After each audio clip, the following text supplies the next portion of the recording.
실제로 반란을 막으려는 자들. 좀 감사합니다. 여기 보면 이 권영한 합참계엄과장은 육군 참모총장 박안수에게 절대로 안 된다, 비상계엄은 안 된다라고 이야기해서 어찌 보면 자신의 승진을 포기하면서까지 계엄을 막으려고 했던 인물. 이 수방사의 조성현 대령께서는 이 이진우, 그러니까 이 이름을 다시 한번 보여줘야 될 거 아니에요. 이 주요 인물들, 이 박안수, 여기 이진우, 얘가 이 조성현 대령에게 너희 제1경비단장 끌고 올라가라라고 했는데 안 된다, 서강대교를 넘지 말아라라고 해서 어찌 보면 또 다른 군병력, 수방사의 군병력을 국회로 들어오지 못하게 막았던 정말 감사한 인물. 이 수방사 작전처장은 헬기 띄어서 헬기를 통해서라도 또 다른 수방사 병력을 국회 안에 집어넣으라고 하는데 헬기를 40분간 지연시켜서 다른 병력이 국회로 들어오지 못하게 막았던 또 고마운 인물. 이 김영기 중령은요, 들여다보니까 진짜 다들 너무 멋있습니다만 이 일공수 대대장이니까 일공수 여단장이 누군가 한번 봅시다. 이 이상현이죠. 이상현이 명령을 내려서 다른 일공수 출동시켜서 다시 국회로 들어와라고 했을 때 자신의 부하들에게 내가 하극상 할게.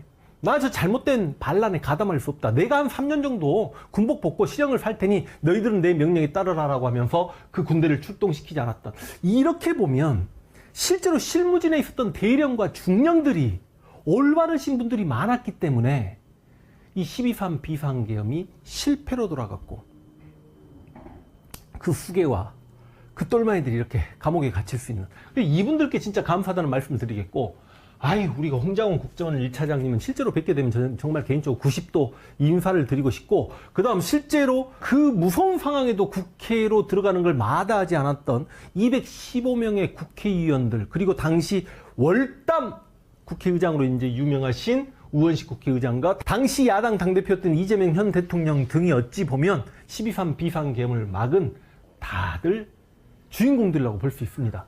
그러면 12.12를 막으려고 했던 일단 정수가 육군 참모총장은 애초에 전두환을 후방으로 발령내려고 했다가 체포당하면서 12.12 군사 쿠데타가 일어나게 되는, 그러니까 그래도 전두환을 방어하려고 했던 인물이고요. 장태환 소장은 제가 영상도 찍었습니다. 진짜 장태환 입장에서는 회한이 많죠. 충분히 막을 수 있었는데 서울의 봄에서 정우성이 이 장태환 소장 역할을 했고, 정우성 배우가 이 장태환 소장은 실제로 12.12 군사 쿠데타 일어나고 감옥에 끌려가서 이제 당연히 고문을 당할 거 아닙니까? 장태환 소장의 아버지는 화병에 막걸리만 드시다가 돌아가셨고, 장태환 소장의 아들은 공부를 잘해가지고 서울대 자연대 수석까지 갔습니다만 갑자기 행방불명이 됐고, 어디 경상북도 어디 야산에서 시신이 발견돼서 장태환 소장이 그 시신을 수습하는 과정에서 얼어있는 아들의 눈과 코와 귀를 눈물로, 자신의 혀로 그렇게 녹였다라는 그 슬픈 이야기가 있고요.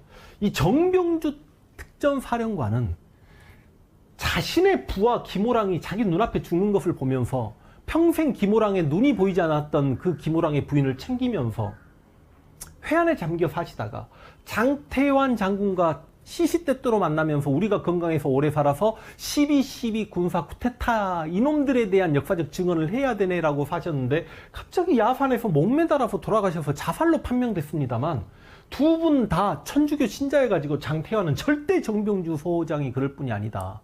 그래서 그렇게 돌아가셨고, 이 김진기 당시 헌병감 별 하나셨습니다. 진짜 12.12를 막아보려고 불철주야 뛰어다니시다가 끝내 실패하고 예편하고 당연히 고문당했겠죠. 시골에서 농사지면서 인생을 마무리 지으십니다. 그리고 이 정병주 사령관을 지키려다가 끝내 총탄에 맞고 죽어버린 이 김호랑 소령은 특전사령부 옆에 야산에 약 3개월 정도 안매장되어 있었고, 김호랑 소령이 그렇게 죽었다는 비보를 들은 김호랑의 아버지와 어머니가 화병으로 바로 돌아가셔버리고, 이 부인이 자신 남편의 누명을 벗기기 위해 눈이 보이지 않았음에도 불구하고 그렇게 12.12 진실을 밝히기 위해서 뛰어다니다가 김호랑 소령의 부인께서도 실족사로 또 의문사로 그렇게 돌아가신단 말이죠. 제가 하고 싶은 이야기는 반란을 막으려는 자들, 우리 역사에서 12.12 상황만을 들여다보면 반란을 막으려는 자들은 거의 본인의 삶만 무너지는 게 아니라 가족들의 삶까지 다 같이 무너졌습니다. 그럼에도 불구하고 이렇게 반란을 막으려고 했던 이 분들은 정말 참 군인이고 우리가 기억해야 될 감사한 마음을 가져야 될 군인들이다라고 말씀드리고 대한민국 국민의 한 사람으로 진심으로 감사하다는 말씀을 드립니다. 자, 그리고 이제 다 해서 수계했고 공동정범했고 저항 세력들 받고 군대를 보시면 저는 우리 군인들에게도 좀 한 말씀 드리고 싶습니다. 진짜 이번에 2024년에 12.3 비상계엄 당시에 우리 대한민국의 군인들은 시민들에게 함부로 총구를 들이대지 않았습니다. 어떤 불상사도 일어나지 않았습니다. 군인들이라고 명령이 출동되었는데 시민들이 멱살을 잡았을 때 군인들이라고 욱하는 심정이 없었겠습니까만 그럼에도 군인들은 자신이 국가와 국민을 위해 수의를 잇고 있는 군인이다라는 그 생각을 모두들 하고 있었던 것 같습니다. 우리 특전사 707 대원들 그리고 1공수 물론 3공수 막 이런 부대들이 선갈로 가기도 했습니다만 저는 국회에 투입되어서 그 난장판 상황에서도 실제로 다친 시민을 한 명도 만들어내지 않았던 지금의 우리 대한민국 군인들에게 젊은 군인들이죠. 무한한 감사의 말씀을 드리고 그러나 광주에 투입됐던 3공수, 7공수, 11공수 그리고 보병 24단은 좀 역사 앞에 그리고 국민 앞에 그리고 5월 영령들에게 사죄하는 마음을 가지고 사셔라 라고 말씀을 드리겠습니다. 자, 그리고 마지막 이제 저항 시민들 보시면 저는 12월 3일에 광주가 떠올랐습니다. 아까도 말씀드렸듯이 개개인이 미디어의 주체가 되는 세상, 개인 방송을 다 하는 세상, 인터넷, TV 방송 얼마든지 그래서 우리가 이 12.3 비상계엄이 선포되는 장면부터 시작해서 국회에서 어떤 일이 일어나고 있는가를 우리가 생방으로 다들 지켜봤습니다. 그러니까 분노했습니다. 함께 분노했죠. 여기서 모든 국민이 함께 분노했습니다라고 하고 싶지만 그 말도 안 되는 결과론적으로 자신들의 정치적 정적을 학살함으로 인해 독재의 길로 가려는 그 독재 세력을 지지하는 아직도 정신 못 차리는 국민들이 상당히 많기 때문에 제가 모든 국민이라고 말씀 못 드리겠지만 다수는 분노했습니다. 그러나 그 당시 1980년에 저희 아버지 어머니 세대들 광주에 사셨던 분들은 참 고독하셨겠다. 광주 상황을 어느 누구도 몰랐습니다. 광주와 외부의 통신망을 다 끊어버렸습니다. 그리고 광주에 군인들이 에워쌌습니다. 외부 사람들이 광주에 들어올 수 없었고 광주 사람들도 외부에 나갈 수 없었습니다. 광주 민주화운동이 시작되는 5월 18일부터 도청이 공수부대의 상무충정작전에 의해 진압당한 5월 27일까지 실제로 광주에 어떤 일이 있었는지 외부는 전혀 알지 못했고 광주에서 시민들이 총을 들었다는 이야기와 MBC, KBS 방송국 등이 불타는 장면만을 보여줌으로 인해서 광주에서 폭동이 일어났다는 식으로 언론 보도가 거짓 언론 보도가 되어지는 과정에서 실제로 이 광주 상황을 1980년, 81, 2년 무렵에 당시 그래도 공부 좀 했고 서울에서 대학 다니는 학생들이 광주 상황을 알게 되면서 분노했고 그렇게 광주 이야기가 지금까지 이렇게 알려져 왔습니다만 그 당시 광주 시민들의 외로움과 고독함은 이건 이루 말할 수 없었다.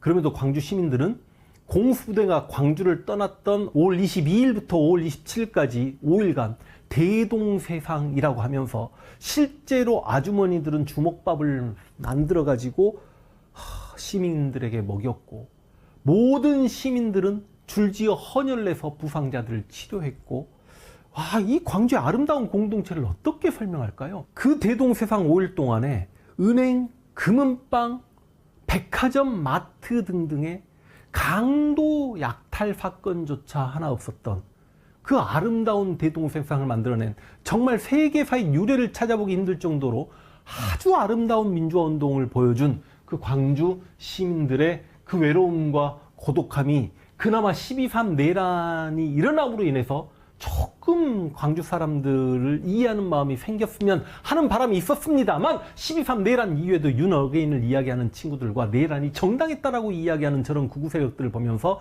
여전히 광주는 아프다라는 말씀을 드리면서 강의 마칩니다.